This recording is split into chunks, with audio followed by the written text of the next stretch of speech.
Kumusta ba kayo mga taga-subaybay?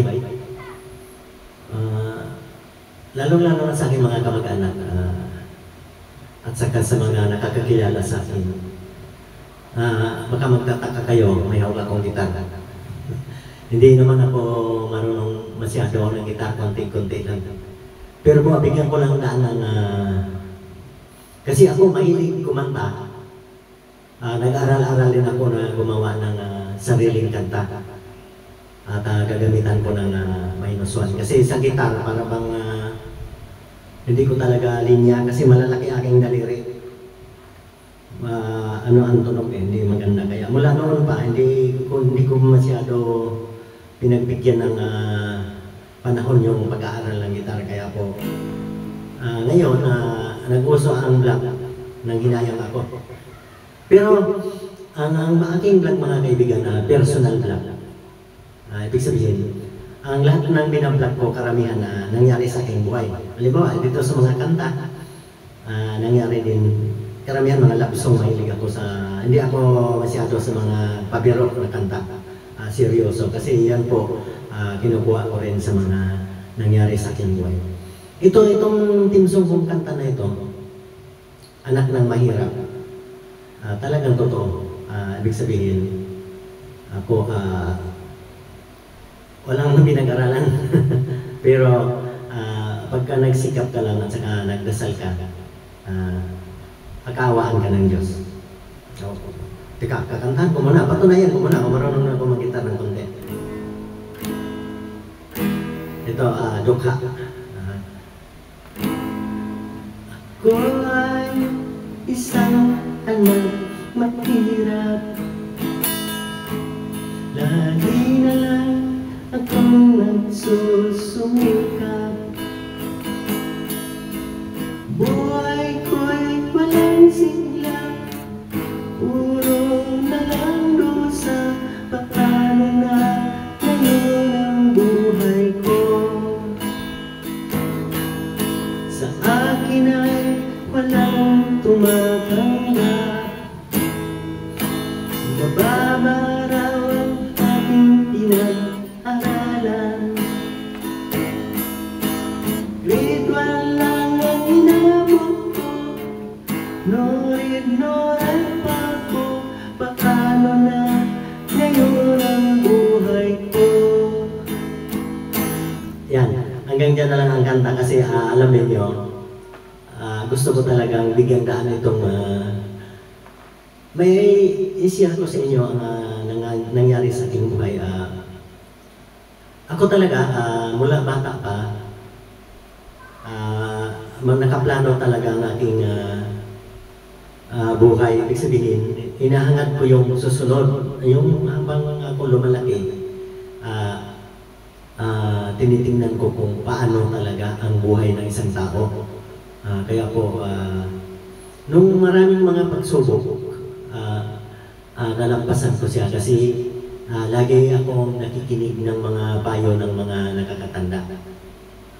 Sa aking nanay, ayun, mahilig din yan magpayo.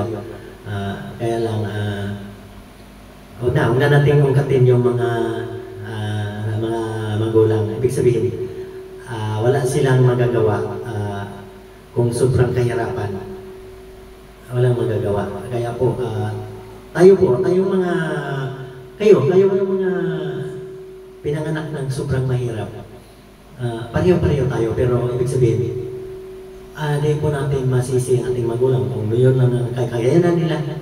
Kaya po dapat tayo po ang mag-adjust, tayo po ang magbago habang tayo mag-mature. Alam niyo, sa totoo lang, nung habang ako nag-mature, talagang pinaplano ko kung paano. Kumbaga sa nakakakuha ako ng experience doon sa nangyari sa aking magulang. Broken family, di ba? Ako ang panganay at ako ang masyadong epiktado. Kaya ang nangyari, pag naghiwalay sila, ibig sabihin, ako ang pinag-aagawan kasi akong panganay, lalaki. Kung minsan naranasan ko na inihila-hila, napilaya na ang aking kamay kasi ganun, inihila, hawak ng tatay, hawak naman ng nanay yung kabilang kamay. naranasan ko po yung ganyan ng agawan. Kaya po, ibig sabihin, nung namulat ako sa ganong mga kahirapan, doon ako nag-isip. Sabi ko, lalong mahirapan nga ako kasi wala na akong pinag-aralan. Grade 1 lang natapos ko. Yung kanta ko nga totoo po yun. Kaya po, lalo akong nag-isip. Kasi hindi ako matanggap sa mga kumpanya. Kaya hanggang ngayon, ako senior citizen, pero wala akong pensyon. Wala akong SS. Dito, may nilalakad akong pensyon dito sa amin, dito sa bayan. Ayaw ko, diliman yata. Kailangan talaga, huwag tayong umasa sa mga ayuda. Kumbaga sa noong panahon ko, kung mayroon yung purpose siguro, baka sakaling makapag-aral ng kahit high school man lang. Pero wala pa yan noon eh. Kaya ngayon, maganda yung batas na yan. Kaya lang po, ang nangyari po sa ating ngayon, sa katawan ngayon, parang umaasa na sa ayuda. Huwag pong ganyan.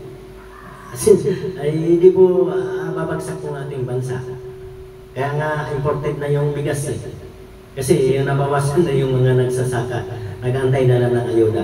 Hindi po magandang, hindi magandang pangyayari yan. Kaya po dapat, kailangan po, tayo, agricultural land, pilitin po natin na marami tayong ani, marami tayong tanim. Nandiyan naman ang ating leader ng ating bansa, suportahan ang ating mga, may bagyo. Kaya ako kinukwento ito mga kaibigan. Alam niyo, ang aking mga magulang, pinanganak sila, mayroon silang manang lupa. Sa Mindanao kami, napakalaki ng mga lupa, public land pa eh.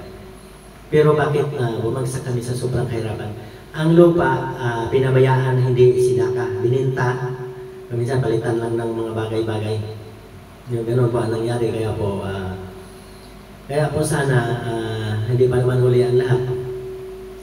Eh kung dito kasi na ako sa Maynila, nag-mature at saka hindi magandang nangyari sa akin diyan sa Kabisayaan at muntik na akong napahamak sa mga pagsubok na hindi ko naman kagustuhan. So, sige, hanggang dito na lang kasi ang sinishare ko lang yung kanta. Totoo po kasi ako mga kanta, kaya gumalit nga ako ng nagigitara at saka may mic. Sana yung mga kagaya ko, huwag lang mawala ng pag-asa. At saka kailangan ang diskarte mga kaibigan. Ginabayan ko talaga ang aking mga anak. Hindi pwede yan nag-aaral yan. Bilang ng oras yan. Anong oras ba ang labas mo? Kailangan ganitong oras na dito ka sa bahay.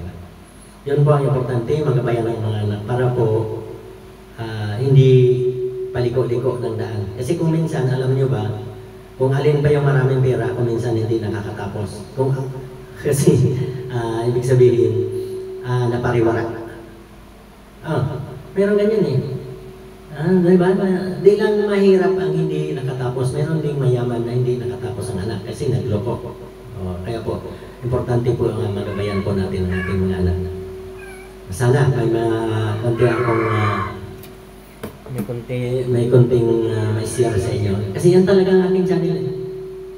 Tagapagpayo, bahala na kung matagal ma-monetize sa Instagram ads. Kasi nabuboring nga yung mga tao eh. Isa pa, natitigas ng ulo, ayaw mapayuhan. Di ba? Yun po ang malaking pagkakamali. Kailangan tumanggap po tayo ng payo. Kung tayo may nagkamali, marunong tayong tumanggap.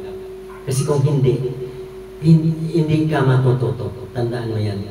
Pag pinayuhan ka ng tama, tapos hindi ka maniniwala, at ikaw ang tama, babagsak ka. Hindi ka magtatagumpay. Yan ang pagkatandaan ninyo. Kaya ako, nakaraos kahit sobrang kahirapan. Lagi ako nakikinig ng payo ng nakakatanda sa akin. Kung paano mapabuti. Napaka-importante po niyan. Marunong tayo magpakumbaba, tumanggap ng payo. Kasi kung matigas ang ulo, marunong pa tayo sa nagpayo sa atin. Babagsak ka. Sige, hanggang dito na lang. Sana may makukuha kayong aral sa video natin ngayon. Maraming salamat. Ingat po tayo palagi.